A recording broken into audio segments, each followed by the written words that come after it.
Hello, everyone, and Tashdale. My name is Malia Rubin, and today I will be presenting Demystifying the Tibetan Alphabet, or as I like to call it, why the Tibetan alphabet actually makes sense. Now, before I begin the main part of this lecture, I want to explain both who this is for and what materials you need. Now, this is not an alphabet lesson. So if you are trying to learn the Tibetan alphabet from scratch, this is not the video for you. This video is aimed at people who are already familiar with the Tibetan alphabet to any extent from basic familiarity up through an advanced reader, but still might be facing frustrations like why do some head letters soften root letters, but it doesn't happen all the time? Or why are letters silent except when they're not? And how do I know which is which? How come certain combinations behave the way they do? The kind of frustrations that can even really mystify us advanced readers. So if you don't already know the 30 letters, 4 vowels, and basic combinations, this probably isn't the video for you yet, and I will be making videos about those in the near future. But if you do know the alphabet, whether you're a beginner or advanced, I think this video might be very useful to you. Also, what do you need in terms of materials? Of course, you might want a pen and some paper, but the biggest thing you're going to need is a tissue. No, I'm not going to make you cry. We'll be using this tissue as a visual tool. So you might want to have a tissue or even a few tissues with you as we get started. This video may also be familiar because I gave this lecture recently. I had the honor to give it at RYI, and it is on their SoundCloud and YouTube. However, that was filmed via Zoom, which meant that unfortunately, if you weren't there in person, you were not able to see the physical demonstration. So as such, I've decided to re-record it in the hopes of being able to show that to people, especially those who are more visual learners. So with that in mind, let's get started. Let's start with patterns in the alphabet structure. And I like to tell this through that classical fairy tale of Goldilocks and the 3 different kinds of aspirational consonants. I know this may sound silly, but silly things are going to stick in your head. So, as we know, the Tibetan alphabet is written in 4 columns. This is not the only alphabet to do this, but it is still fairly unique. And if we think about the story of Goldilocks and the 3 bears, and of course, if you aren't familiar with it, take a minute, pause this video, look it up. Basically, a terrifying story about home invasion and bears with very different preferences. But our major characters are Mama Bear, Papa Bear, Baby Bear, and Goldilocks. And especially when we look at their preferences, let's look at the beds. Mama Bear likes her bed too soft. Papa Bear likes his bed too hard. Baby Bear likes his bed just right. And Goldilocks, we are not entirely sure as to what she is doing in the house.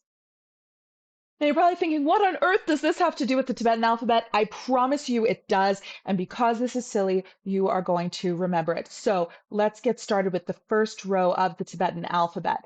Our mama bear letter is ka, ka. Now, as we start this, a lot of you, I'm sure, are very familiar with the Wiley system. And the Wiley system has its place. It was very good for transcribing Tibetan using exact letters, especially in a time before Unicode when we could write in the Tibetan script, but it does not do a very good job of representing pronunciation. So it writes this letter as Ka, when in reality it's ka, ka. It's this very soft sound. It's much closer to a G, but in reality, it is a non-aspirated K. And this is where our tissue is going to come in. Because when we say ka, ka, at our tissue, there should be no air coming out, no flutter at all. Ka, ka. Do you see how the tissue doesn't move at all? This ka is like the C in the word scar, S-C-A-R, as opposed to the C in car. Watch what happens when I say scar versus when I say car. Scar, no flutter. Car, did you see that? It fluttered. Let's do it again. Scar, car, scar, car. So this is that ga, ga, ga, which has absolutely no flutter, which is to say that the aspiration is too soft. Our next letter is Papa Bear, too hard. That is ka, Ka. Now, when you're learning this, if you put your hand on your stomach, you should really feel your stomach clench. In fact, a lot of students complain that their stomach hurts after their first Tibetan lesson because this is much harder than anything we have in English, for example. And when we do it with our tissue, again, ka, it really just flies all the way out. So this one, the aspiration is too hard. Now, baby bear is just right, which means even if you don't know the Tibetan alphabet, you can probably guess that this last letter is going to be ka, ka. This is the one that's most similar to the English K, although it isn't identical. And again, this is where Wiley gets you because this is not GA like Wiley. This is ka. And so we should have a mid flutter. Ka, ka. See that? It's not ka, which has no flutter. It's not ka, which has a huge flutter. It's ka, which has a mid flutter. Now there's also the tones, the high and then the low. You've probably already learned this. We're not going to go into it much today. And then we have Goldilocks. Nga. Why is she even here? This letter is not a bear. What the heck is going on? Why is she in the house? Now, as silly as this is going to keep working. So let's go on to our next row. We have ja, ja, ja, absolutely no flutter whatsoever. Ja, ja, ja, ja. So too soft, which means our next one too hard. That's going to be Papa Bear. That's going to be cha, cha. Look at how hard that is, how hard that flutter is. Cha, cha. And then we have baby bear. That's going to be right in the middle. Cha, cha. Now, you might be thinking again with the Wiley, it's JA, but if you've hung out with Tibetans, they have certainly offered you T. And they don't say jatong, do they? They say chatong. It's that more of a CH sound, very similar to the English CH. Chatong. So there's that little half flutter. And then finally, Goldilocks, why is she even here? That is going to be nya. Now, this pattern is going to continue out throughout the first 20 letters of the alphabet. And not only that, we are going to find that this pattern continues to be useful. But I want to take a moment here to say if you are enjoying this video and if you find it useful, please do consider giving me a like and subscribing. There's going to be a lot more Tibetan language videos here. And also, please consider checking out my Patreon, where there are going to be blog posts. I'm going to come very soon, photos, videos, and that is available for free subscribers. So you'll be the first to find out. And for supporting subscribers, there's going to be lots of exclusives, including extra language lessons that will not be available to the general public. So that link is also in the description. Please consider checking it out. It means a lot to me and helps support me to continue making educational materials about Tibetan language, society, and culture. Again, our next row is very similar. Mama bear is going to be too soft. So this is da, da, da, da, da, zero flutter whatsoever. And again, we can compare this to the da in star, S-T-A-R, versus the da in tar, T-A-R. So star, no flutter, tar, mid flutter, star, tar, star, tar. So that tar is going to be actually like our third, our just right. But this is like the T in star. Da, da, da, da, absolutely zero flutter because it is too soft. So too hard, pa, pa, just right, pa, pa. And Goldilocks, why is she even here? Nah. Next row, just as easy. We've got ba, ba, ba, ba, ba, ba. No flutter whatsoever. And again, to use an example, this is like the P in spar, S-P-A-R, versus the P in par. Spar, par, spar, par. You're getting this now, aren't you? And so if pa is too soft, then Papa Bear is going to be too hard, which is pa, pa. Baby bear is going to be pa, pa, like that P in par, that mini flutter. And yes, sometimes it will be wa. That is a discussion that I'll have in the longer alphabet videos, but not for now. And then Goldilocks again. What are you even doing here, girl? Ma. And our last row for this pattern is tsa, tsa, tsa, very soft. Tsa, tsa, too hard. Tsa, tsa, just right, and wa. Again, we're not sure why she's here. So this pattern repeats throughout the whole alphabet. And it's not only important for learning this pattern for those rows, it's also really important later when we get to combinations. So it may be silly, but please keep it in mind. There are also a few letters and sounds that even longtime Tibetan speakers as foreigners find really tricky. So let's go over a few of them. The first is a versus ha, or sometimes called achen, big a versus achon. This is really tricky. Now, the way to explain this is I want you to take the fingers of your hand and put them against your throat and now say ah, ah. When you say ah, you'll notice that there's this click when your throat opens and the sound starts. Ah, ah. Do you feel that click there? But if you say ha, ha, there's no click. There's a bit of roughness on the H. And if you say wah, wah, it's a completely smooth start. Now, ah, the second one is a smooth start, ah. So, ah, ah. Now, this is why a lot of foreigners, when they hear this in a word like the Tibetan word for blouse, honju, or the Tibetan word for milk, homa, half of you, roughly, are going to think that you heard Homa, Hwma, and the other half are going to think you heard Woma, Woma. Actually, when I do this in classrooms, I ask people to raise their hand, and usually the split is about half and half. But in reality, it's neither. It's a sound that doesn't really exist in English, so our brain just tries to put it into the closest sound. In reality, it's a soft start, ah, ah. And I find the best way to do this is to drop your jaw. Ah, ah, ah. But this is tricky, and if you're really struggling, put in a little bit of a W. Wah, wah. But this is a tricky one. It's a real struggle for people. While the first one, the big one, this one here is ah, ah, that click start.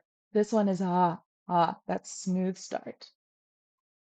The next one people struggle with is ja, because it's often transcribed as R, but it does not behave like an English R at all. There are two ways to pronounce this sound. The first is ja, ja. This is similar to the J in French, like je suis Amalia, or the S in pleasure. It's a ja, ja sound. This is more popular in central Tibetan dialects. The other option is rolled or tapped, ra or ra. This is more common in Eastern dialects. Amdo loves to roll it, Kam loves to tap it, ra versus ra. Now, whichever one you use, you should use the one based on the community that you are around or what's comfortable for you to say. If you can't roll or tap your R's, then say ja. That's completely fine. But it's not ra. It's not the English ra. It's ja or ra. These are your choices. And then we have sha and sha. Now, I'm going at this from a Central Tibetan dialect perspective, although I do speak some Eastern Tibetan dialects. You are going to hit Eastern Tibetan dialects that are very different here. But sha, this first one here, sha, first of all, it's high tone and it's at the front of the mouth. Your tongue is very close to your teeth. Sha, sha, sha. Well, sha, your tongue is curled back. Sha, sha, sha, and it's low tone. If you can't get that one perfect, it's really okay. But back to Goldilocks. When do sounds change? And what the heck does Goldilocks have to do with it? Well, let me tell you. Several consonants can have their aspiration softened by a head letter or a prefix letter. How do we remember which ones? It has to be just right. Okay, so let's go back to our bed. All right. Uh, if you have a bed that is too soft, and I know we've been on them, it's just sinking to the ground. Is there any way, is a pillow going to help? Is a mattress pad going to help? Is it going to make it softer? No, it's too soft. So likewise, if we put a head letter, a pillow, or a prefix letter, our memory foam mattress pad, on top of a bed that's already too soft, it's not going to make it softer. On the other hand, let's imagine we have a bed that is just too hard. I mean, it is rock hard, especially if you've traveled in some of these places like India and Nepal. Some places you're going to have great beds, and some places they really put the box in box spring and left the spring out. That bed is just rock hard. You've slept on it, right? And there's really nothing you can do in that scenario. I mean, sure, you could put a pillow or a mattress pad on it, but you're basically sleeping on the floor. You need a whole new mattress. But what if you have a bed that's okay? A bed that's just right?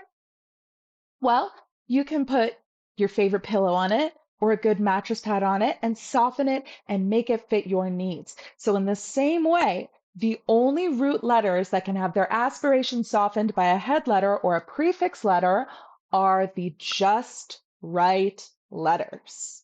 So if you remember Goldilocks, that's going to help you here. Let's take some examples. Kare means what? Kare. And that is ka, that mid flutter, ka in kare.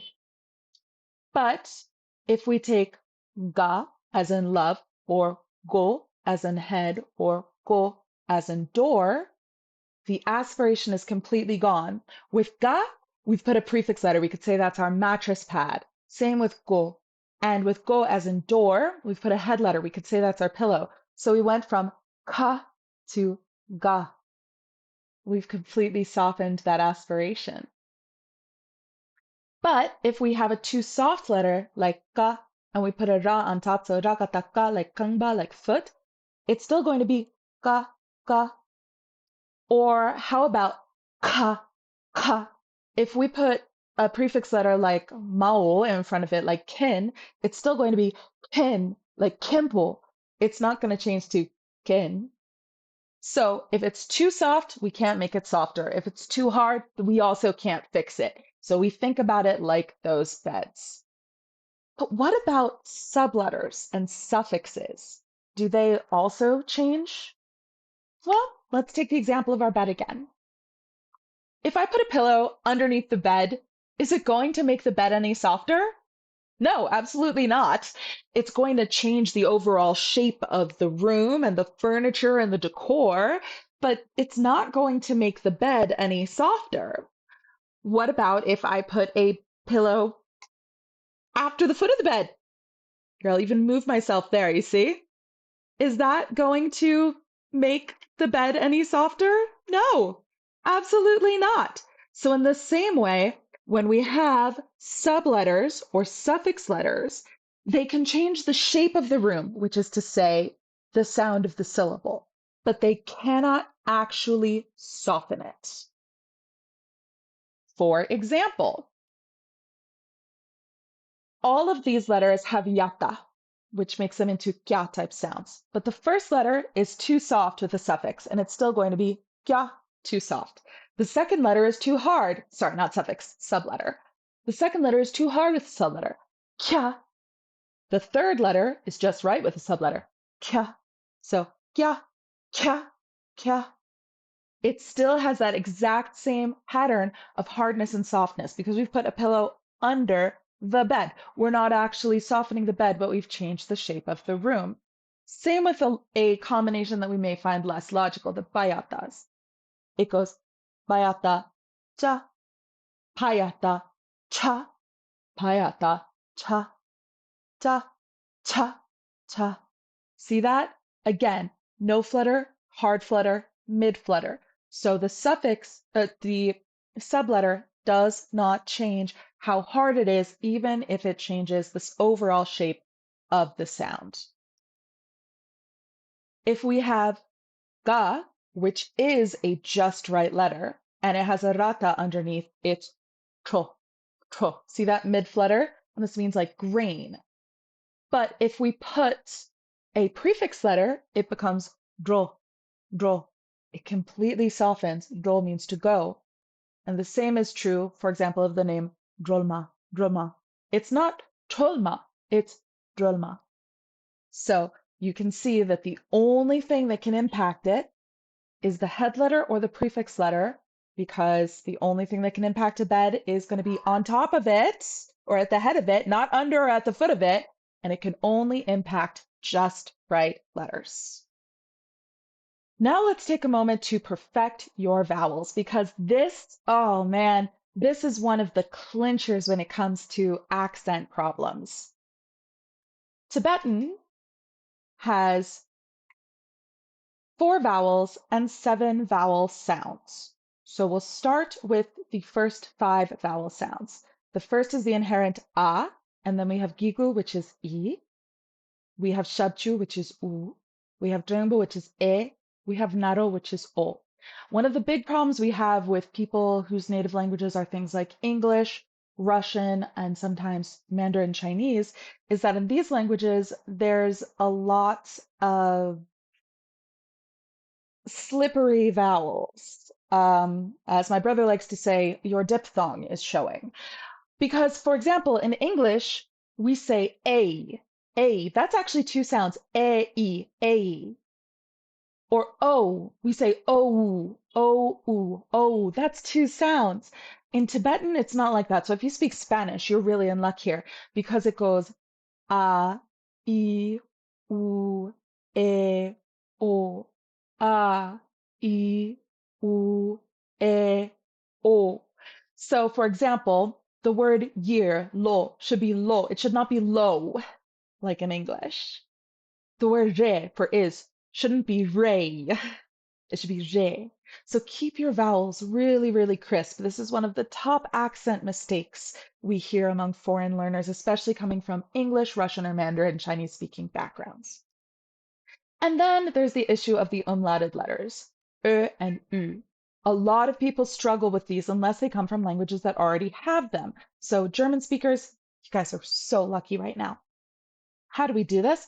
Well, there's a trick. If you want to say and this would be like naro o and then a sa after it. Make an O shape with your mouth and then say e. So O shape and say e. To make U, make an U shape with your mouth and say u. U. U shape with the mouth and say u. U. Now, in the beginning, this is going to feel really weird because you haven't built the muscle memory. That's okay. That's true of every language in the world. You have to build new muscle memory, and that's fine. Practice it, you'll get it, it will become natural. The other big accent we see is an issue with crisp endings. In English, for example, when we have a syllable that ends in a consonant, we almost have like a third of another syllable added. So we say cap, lamb, or look, for example. We say cap, lamb, look. Obviously, I'm overemphasizing it here, but cap, lamb, look. Now, in especially Central Tibetan, again, I just want to emphasize this is based on the Central Tibetan dialect.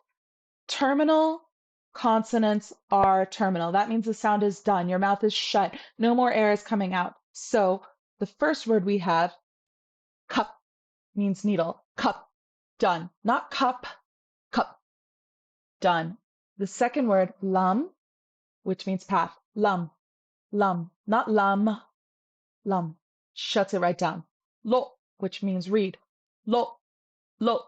Here it's a glottal stop. That's why my mouth isn't closing. It's closing in the back. Lo, lo. This is why it often doesn't even sound like there is that end ga sound, is because it's just a glottal stop. And if you can get this and the vowels right, your accent will genuinely be better than at least 50% of foreign learners. I can guarantee that to you right now. One of the ones that really drives people nuts is our final da and our final sa, da jinjuk and sa jinjuk. Because first of all, it's silent, but it impacts the vowel. But why does it impact the vowel? This part's easy. We can think about this as an example from English, for example. If we have HA, it's pronounced ha, but if we have HAD, it's pronounced had. If we have HA, it's pronounced ha. If we have HAS, it's pronounced has. So this to a shift, or to a in Tibetan, is one that just tends to happen. So Tibetan isn't alone in this. The real thing that gets to people is the fact that the final da is short and the final sa is long. Now, how many of you learned that at all in your Tibetan classes? Probably a lot of you didn't. And this was no fault of your Tibetan teachers whatsoever, because this is absolutely taken for granted by native speakers. They don't even really think about it. And if you were taught it, were you taught the reason why? Again, you probably weren't. And I want to again emphasize this was not the fault of your teachers. This is just taken for granted in the Tibetan language. But there is a reason for this. And to understand this reason, let's look at a map of the Tibetan plateau. And for this, I'll just move myself to the side just for a little bit. Here is our Tibetan plateau. It is absolutely massive, stretches into a whole bunch of countries, all the way into Pakistan. And it looks like it might even be stretching into Uzbekistan there. We've got Nepal, Bhutan, India. It is beyond what we would consider Tibet per se. It is absolutely massive. And right there we have Lhasa, the capital. And the capital, and this is true almost regardless of what language, is where we see the fastest changes and the fastest evolution in a language. It is where the trade happens. It's where the royals are. The royals are always adopting words from different languages. So what we see here is essentially a target shape with Lhasa in the center and rings going out. And the further you go out, the closer it is to older or archaic Tibetan. And the closer you are to Lhasa, the more modern and quicker changing it is, to the point that we see far more loan words in Lhasa dialect than we do in the outside. And what's really fascinating about this is if you take people from the same ring on opposite sides, say Far Amdo and Baltistan, they can usually communicate with each other when they can't communicate with anyone in the middle. So we need to understand that language evolves, and it evolves in this interesting fashion that we see on this map here. So whenever we get into a question such as why is the final da short but the final sa long, our answer is usually going to come out with at one point this was something that made perfect sense. No one purposely creates an alphabet, at least a natural alphabet, to be confusing. They are always, initially at least, made to be logical. So let's take some examples. Yanaru as in a hair, not as in the hair on your head, but as in like the rabbit that saw God once and never quite recovered. And Yanaru the verb that means existence. So we know this is going to be is going to be long, while is going to be short. So is long, is short. What I want you to do right now is try an experiment. Let's imagine that this is pronounced like archaic Tibetan. So even the form that's still pronounced in places like Baltistan, Ladakh, and parts of Amdo today. This is places where these silent letters are still pronounced, which is how it was pronounced hundreds of years ago. This is why you might meet people from Ladakh named Disket or Stenzen, where they pronounce the silent za and the silent da. So with that in mind, let's pronounce Yanaru Yusa Yu as if it were this archaic form of Tibetan or Ladakhi or Balti. We'd say yos, right? Now try and say that as long as you possibly can, not elongating the vowel, elongating the last letter. Give it a try. Yos.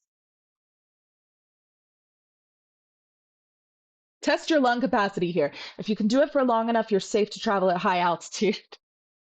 Now let's try it with Yanaru Yoda Yod. Yod. Yod. It's impossible. You can say yoda or yoda, but that's not actually lengthening the da sound.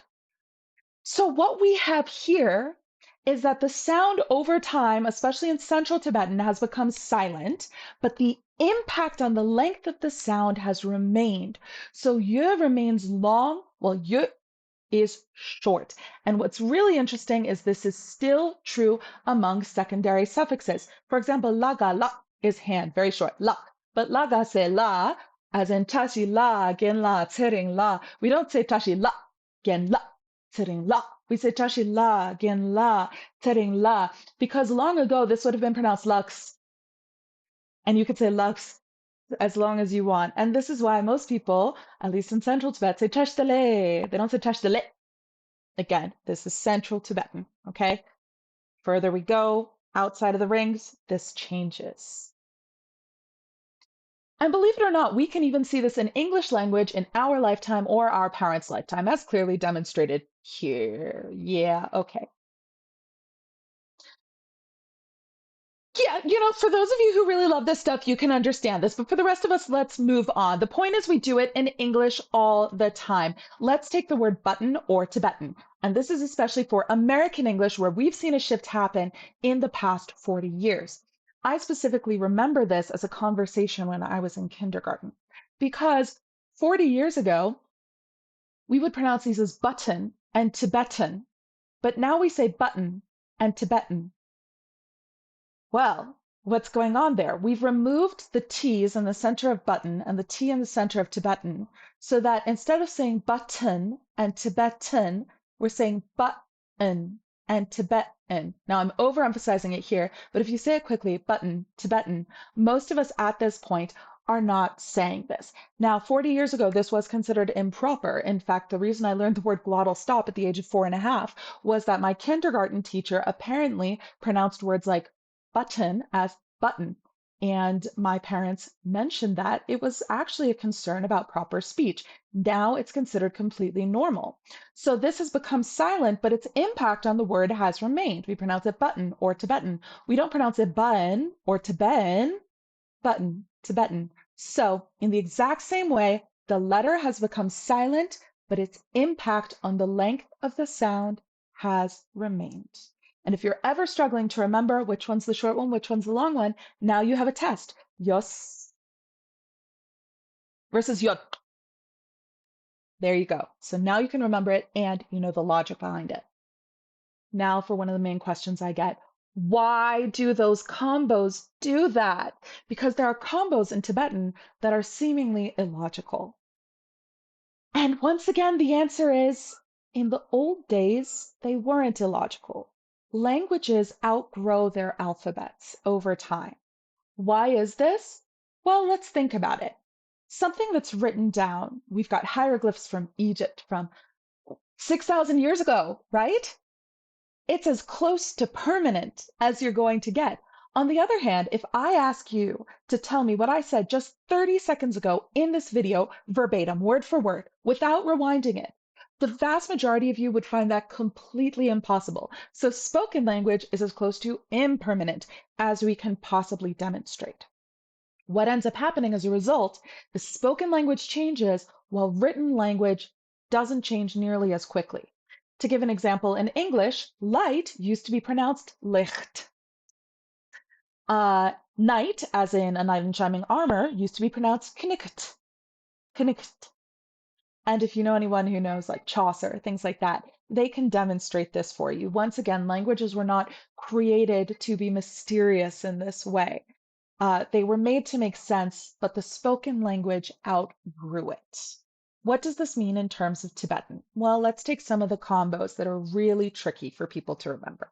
Why does bayata become ja, hayata becomes cha, bayata becomes cha? Like, what's happening here? Well, we can demonstrate this with a little experiment. I want you to say pia, how this would be pronounced hundreds of years ago, or for that matter, how it's still pronounced in some places like Baltistan. And say it really, really quickly.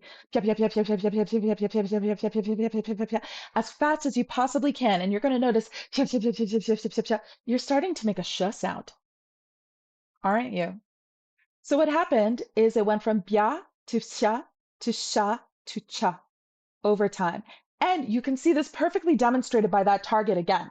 In Lhasa, they're going to say cha. In Kham, they're going to say like sha. And same with Amdo, they're going to say sha. And then you go to certain places at the far edges of the ring and they're still going to say, yeah. So we are demonstrating in just 30 seconds what would take hundreds of years to happen in real time. But by doing that, you can see where the logic is. The same is true with karata being tra. Now, tarata being tra, that makes perfect sense. But why is karata also pronounced tra? Well, say it again. Kra, again, we're going to tap that R. Kra or ksha. I don't care which one you use, but say it really fast. You're going to start struggling. You're going to start struggling. Your teeth are going to start tapping. And before long, you're going to be saying a tra sound. Tra sound. So that is, again, demonstrating in just a few seconds what took literally hundreds of years to evolve linguistically. And this also explains why we don't pronounce it like we would in Spanish, like tra, for example, or in English, tra, because the sound actually becomes this kra sound that becomes tra, tra. So in kra, our tongue rolls against the roof of our mouth, right? Kra, or even ksha, when we do it with the sh sound, it still rolls against the roof of our mouth. So when we say tra, tra, tra, tra, our tongue is still rolling against the roof of our mouth. That's why it's not tra, it's tra. So once again, we can demonstrate it for ourselves. Tra, tra, tra, tra, tra, tra, tra, tra, tra, tra, tra, tra, tra, tra, tra. Right? The next one is mayata nya. Now there are actually still places where they say nya, but yum yum yum yum yum yum yum yum yum yum yum yum. Other than making you sound like an anime kitty cat, you will sooner or later slip into saying nya. So if you're ever having trouble remembering these combos, just give it a try. Try demonstrating what it would have sounded like and say it really quickly. Say it as many times as you can to demonstrate what would have happened over hundreds of years, and you can understand why those combos do what they do. Prefixes and head letters, they're silent, except when they're not. This one drives people absolutely bonkers, but don't worry, we have rescue helicopters. No, seriously, this involves helicopters. Or at least I like to call it the helicopter rule. So this is a fun one. You can use this the next time you want to make a bet against some of your friends. How would you splice the word helicopter? Take a moment and think about it. How would you split it into two component parts? Most of us would guess heli and copter, but this actually isn't what it is. It splices as helico, as in spinning, helix, and pter, like pterodactyl, or wingy fingers. Wingy fingies, as I like to call them. But here's the thing. We don't say helicopter, and we don't say pterodactyl, but we do say helicopter. So what's happening here? This is the same as what's happening in Tibetan. I call this the helicopter rule. I'm going to explain the rule and then I'm going to give you examples because I'll be honest, just explaining the rule is probably really just confusing. But here's the rule. In a multi-syllable word, if the preceding syllable ends in a vowel, then the following syllable will have a partial pronunciation of the head letter or prefix. So this is only for multi-syllable words. We're never going to hit this with single-syllable words. If the preceding syllable ends in a vowel, not a vowel sound, a vowel, a silent letter is not a vowel, then the following syllable will have a partial pronunciation of the head letter or prefix letter. To use this, let's take the syllable sang. Bao sanga sang. Now, why don't we pronounce it psang? It's not a multi-syllable letter or a multi-syllable word. Now let's take the name Sangmo. Why do we say Sangmo, not Sangmo? Well, according to our rule, there needs to be a preceding syllable. Is there a preceding syllable before sang? No. Therefore, it's not going to be Sangmo, it's going to be Sangmo. But what about this? Ba latala narolo. And the second syllable is sang. We've got lo, we've got sang, but together it's pronounced lobsang. Why is this happening here? Well, it's multiple syllables. Lo ends in a vowel, naro. So we get a little bit of that ba, lobsang. We don't say lopsang, we say lobsang. So it's only part of the pa, but it's there. So we have a multisyllabic word where the preceding syllable ends in a vowel, so we get a hint of the prefix. Another example would be the name Kelsang. We don't say Kelsang. Why? It's a multisyllabic word, but Kel ends in a la, which is not a vowel. The final example, this is the one that really tricks people up, and I again want to emphasize this is Central Tibetan. In other dialects, this rule might not work, is Chusang. Why don't we say Chupsang? Well, because ch ends in a sa. It may be silent, but it is still a consonant. This makes more sense if we remember that this would have been pronounced chuspsang a long time ago, and that's hard to say. So we say chusang. The same is true of head letters. Let's take J. Rajata ja jengbo J. Why don't we say J? Well, J is one syllable. How about J milarepa? Why don't we say J milarepa or J tsongkapa? Now, admittedly, in some parts of Tibet, they do. But again, we're talking about Central here. Why? Because There is no preceding syllable. There's nothing before this. But the very common name dorje, we don't say doje, we say dorje. That ra suddenly pops back up. What's happening here? Do ends in a vowel, naro, do. So we get a hint of that. We don't say dorje, we say dorje, little bit of it. Why don't we say urdo, urje? Because there's nothing preceding the do. So again, the rule is in a multi-syllable word, if the preceding syllable ends in a vowel, then the following syllable will have a partial pronunciation of the head letter or the prefix letter. Another example of this is, what's the Tibetan word for 10? Chu. What's the Tibetan word for 4? Shi, shi. But the word 14? Chupshi. So you can see that this pattern works. I'll say it works 99% of the time. I won't say it works 100% of the time because languages just are not like that. And if I were to claim that any rule works 100% of the time, someone would find an exception. Here's another way to think about it for more visual learners. Syllables are rooms in a house. We've already discussed how the letters are the furniture. So the start and the end of the house are walls. And in between syllables are doors. Let's take a look at 3 doors. And I will once again move myself a little bit out of the picture just for this one. This first door here, oops, is closed. Can you see into the next room? No, you can't. So if a word ends in a consonant, that door is closed. We cannot see into the next room. How about this next one here? There's a door curtain. We could imagine that as a silent letter. So it's nice and flowy, but can you see into the next room? No. But what if the door is open, which would be a vowel? We can see a little bit of the next room. Can we see the whole next room? No, we can't, but we can see part of it. So in the same way, if it's single syllable, there's no doors at all. There's no next room to look into. If it's the first syllable, there's a wall, okay? But if we're looking between 2 syllables, if the door is closed by any consonant, silent or sounded, we can't see into the next room.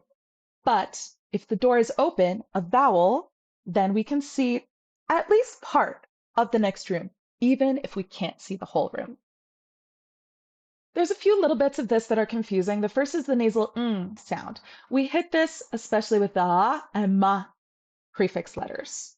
So how do you make a little version of an ah sound? It's just a sound. Same with If you listen closely, they sound almost identical.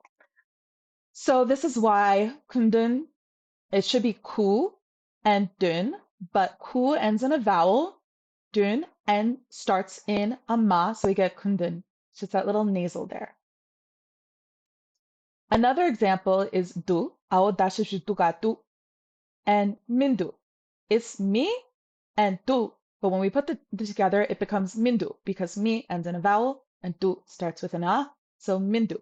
So interestingly, if I said mi du, it would be there are people there because mi is a single syllable word and du is a single syllable word, and this rule only applies to multisyllabic words, right? So if I say mi du, which is spelled identically to mindu, we know that I'm saying there are people, while mindu means there is not. So that's another just really important little facet of this. And here are a few other common examples. Kumbum Monastery is spelled ku-bum, but together kumbum. Amdo, a-do, amdo. And gyamso, gya-so, gyamso. Last but not least, to really understand Tibetan, you need to remember that language is a living thing. Things change. That is why the speech moves faster than the alphabet. That is why rules I teach you today may no longer apply in 20 years. Like I said, the word button has changed in my own lifetime. So if you remember that language is a living thing, remember, just use it. Speak Tibetan. Use your Tibetan. Don't feel shy about it. This is a language, and the best way to learn it is to use it. But hopefully, this presentation has helped to demystify the Tibetan alphabet just a bit and make it more accessible. Of course, if you have questions, leave them in the comments below. I might make new videos to help answer them. I will be making some videos explaining the alphabet in depth and other things. Some of those videos will be privately available only to Patreon subscribers. Some of them will be available for everyone on YouTube. And so I encourage you, if you found this helpful, please like, please subscribe, please share it with your friends. Please take a look at the Patreon. There's free and supporting tiers. And most of all, I just want to say, Tujite, thank you very much. I hope that this has helped you feel more confident about the Tibetan alphabet.